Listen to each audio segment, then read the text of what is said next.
Good day, Cowboys Nation. Let's go studs and duds from week 2 of the Cowboys NFL preseason. That was fun, wasn't it? With a lot of highlights, a lot of positives, a lot more studs than duds, I think. Give me 20 minutes, and I'll give you the Cowboy world here, or thereabouts. Straight dope, no bullshh. Thank you for your contributions. As always, you can also make your contribution by simply coming aboard for free. 53,000 fish heads in Cowboy Nation.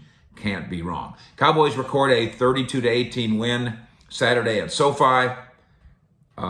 They took it to the Chargers. This is one of those all three phases kind of games. And a couple of you guys have given me the business on Turpin. Hey, I thought punt returner and kick returner doesn't matter. Maybe. It'll be fun if I'm wrong. It was fun being wrong Saturday night. Here's studs and duds, our evaluation. Studs, obviously, we start with Turpin time. He's locked in a roster spot, former TCU standout, MVP of the USFL, putting on a dazzling performance with a pair of return touchdowns. And then the comments from McCarthy afterwards, also pretty dazzling. 98-yard kickoff return, 86-yard punt return, both for touchdowns, both electric. Turpin, quote, "I'm an exciting player, and every time I get the ball, there's a big play waiting to happen." Can't really disagree. McCarthy, "I think there's a great chance that he'll be returning kicks against Tampa in week 1. Yeah, and he was laughing. Yeah, I guess so. He's dynamic. Anytime you have a new player coming to your program that makes an impact like that, that's unique. And this circumstance is unique. Big lift for us. I'm glad he's with us." A couple of you guys in the comments have wondered why I feel it necessary to mention his spotty background every once in a while. It's part of the amazing story. In fact, if you talk to Turpin, to his credit, he does not shy away from that part of his story. A couple of you have also said, "What do you mean he made the team based on this performance?" He was already guaranteed to make the team because he has a 3-year contract. Good try, Slappies. That's not how this works. Go look at his contract. The Cowboys have him for 3 years. He doesn't have them for 3 years. This is, the way I understand it, a completely non-guaranteed contract worth about $800,000 a year. They can cut him and it costs them nothing. So no, he was not guaranteed a roster spot and is not guaranteed to be here in the next 3 years. That's absolutely false. He has played his way onto the roster, however, and good for him, to the point where this was a prove-it game for him. And by halftime, McCarthy and the coaching staff said, "Here's a ball cap. Take off your shoulder pads. Go stand over there with Dak Prescott and Zeke and CeeDee Lamb." Pretty cool deal. But let's make sure we get the facts straight on this thing. Now, the next deal on him being a stud, can he play wide receiver? And I know that he did at TCU, and I know he did in the USFL, and he put up numbers in the USFL. The Cowboys would be greatly benefited by him playing wide receiver. Stud, Trysten Hill. And this isn't the first time this summer that Trysten Hill has done a little something. And in this game, this is trade bait Trysten. And yeah, that may be still the deal. I think, and I think I've probably been in attendance at most every game he's ever played. I think that's the best game he's ever played in the NFL in 4 years here. Former second-round pick who has to endure the whispers of bust. You've whispered it. But in this one, he gets the strip sack and the fumble recovery. He played like the old 3 technique that the previous coaching staff envisioned him to be. Now, where does he fit? How does he fit? How many do I keep? Trade bait still. Yes, trade bait still. Trysten Hill had a game where he raised his value, whether it's to the Cowboys or to somebody else. Item, Israel Mukwamu. Now, Izzy, some of the fellas call him. Are we ready to put his name in ink on the 53-man roster? Keeps making plays, and he does it against the run, and then he does it against the pass, including here with an interception. This secondary is a very, very crowded place. But it's worth noting that Saturday night, McCarthy opted to single him out. Quote from Big Mike, "I'm so proud of Israel, just watching him throughout the offseason. The early workouts, the 4 days a week, being there with his teammates in the morning. Then he'd come back for a second session in the afternoon. Huge leap from year 1 to year 2.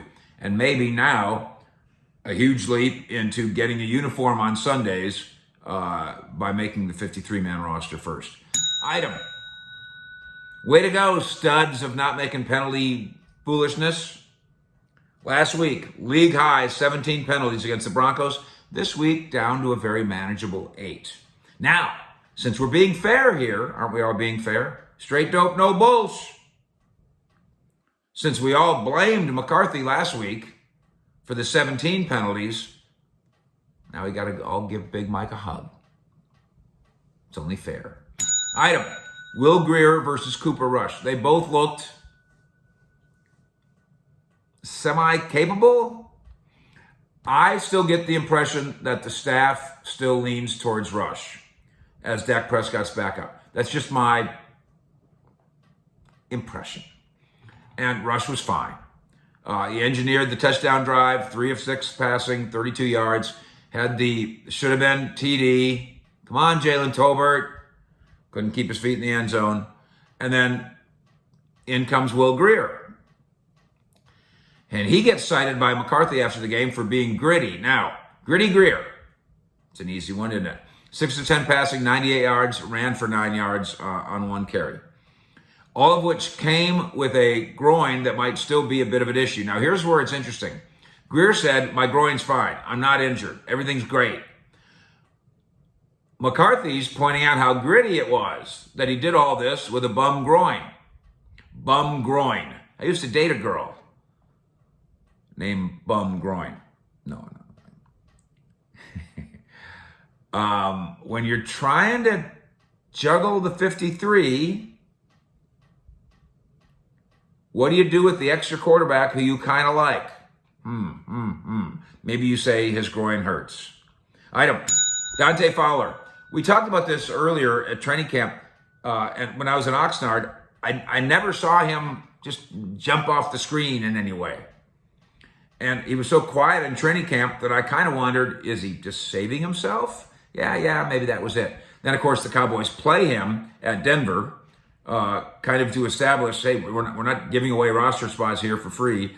Then they play him again at the Chargers, and I thought he was a force in every way as an edge. And if Dallas is playing this veteran in preseason as a way to make him prove that he deserves a rotational spot, they've made their point, and Dante Fowler has made his point.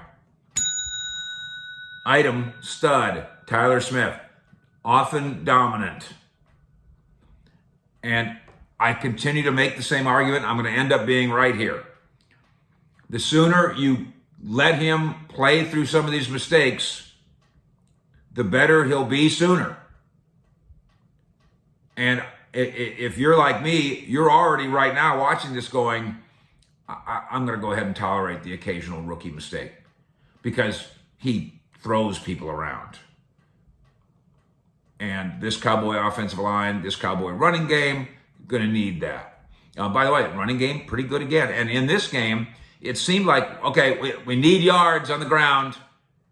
They run behind the first-round kid. It worked. They're going to need yards on the ground starting in a couple weeks. Again, the sooner that Tyler Smith is allowed to take over left guard, the sooner he'll be able to deliver more cleanly and for the next 10 or 12 or whatever years. Studs. Rico and Malik combined for 81 rushing yards. 2 touchdowns on 21 carries. They both look like viable third backs. Now, they're not Zeke. They're not Pollard. Before all this unfolded this way, I could have made the argument, I don't even need to keep a third one. I certainly don't need to dress a third. Now I'm looking at this going, hey, can Can some of you guys, any of you guys cover on special teams, help on special teams? Because that might be the winner. The scouting department really liked getting Davis here, and the coaching staff has always liked Rico. I don't know how you keep both, but we will say for now that both have earned the right. They've earned the right to be in the NFL. How about that? Item, stud, Jake Ferguson. He has done every single thing that not only McCarthy's talked about and McClay's talked about.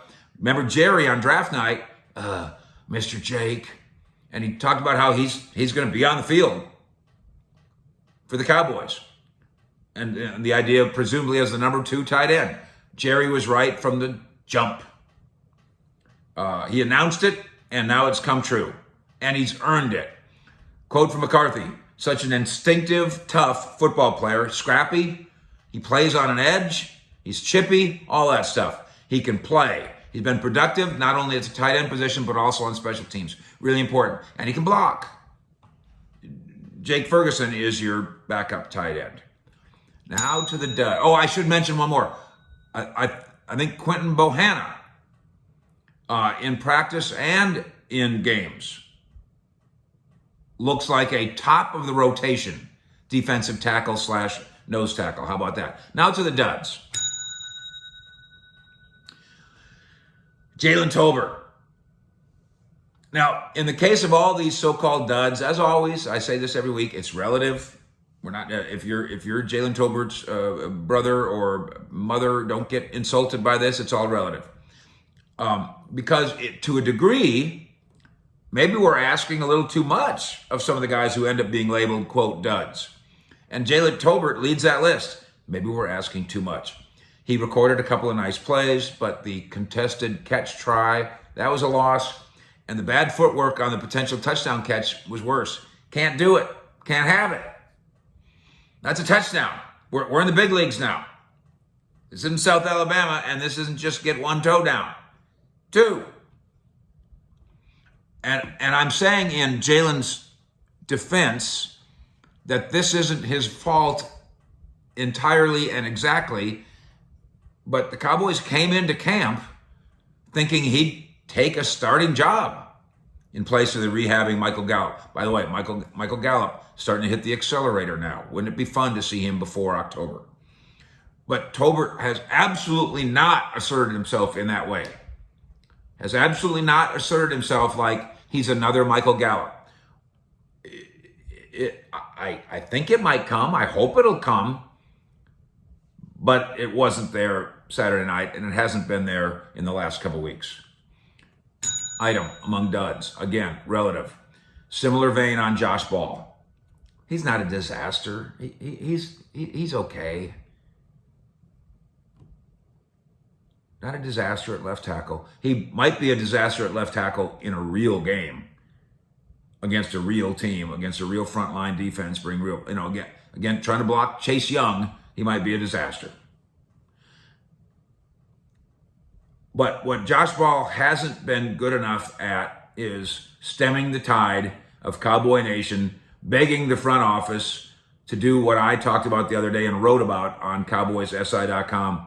Go sign Eric Fisher, the former Chiefs Pro Bowler, or somebody like him. Eric Fisher could pick up Josh Ball and tie him into a knot and toss him sideways. That's how big the difference is between those two talents at this time in their development. Eric Fisher made a Pro Bowl. He was in the Pro Bowl a year and a half ago. He hasn't lost that much. He's 31. Item among duds. Nahshon Wright, Kelvin Joseph. I guess they were better than they were against Denver, but neither was as good as the 5th-round rookie Bland. We did this the other day. We wrote about it on CowboysSI.com. The Cowboys cannot keep all these guys. We can talk about keeping 9 defensive backs. We can talk about keeping 10 defensive backs. We cannot talk about keeping 14 defensive backs. Somebody with a name is going to get squeezed. Kelvin Joseph in the Denver practice was getting picked on. And it kind of looked like Nahshon Wright last night. It kind of looked like not that we're game planning here, but the Chargers were saying, let's go throw at that guy. That's how I looked at it. Kelvin Joseph's supposed to be better than Bland. Nashawn Wright was drafted a little bit higher and has a year on him in terms of being in the system. Supposed to be better than Bland. And they're not. Somebody's going to get squeezed. We will mention the kicking game here, only because we still don't have answers. Again, did anybody do anything horribly wrong? Brett Maher missed a long one. That's no horrible crime. Liram made a short one, right? And that's no terrific accomplishment. So this thing's going to continue to go down to the wire. I think Brett Maher has the bigger leg and the better track record. And so if you had to flip a coin, I think the coin would come up Maher. But there's one more crack at this. Not only will the Cowboys be back now in Frisco here for this week of camp, but then we got a Friday nighter at AT&T. Seattle Seahawks coming in. Interestingly, while the Cowboys are trying to figure out who their number 2 quarterback is, they've got Drew Lock. He's coming off the COVID. And they've got Geno Smith.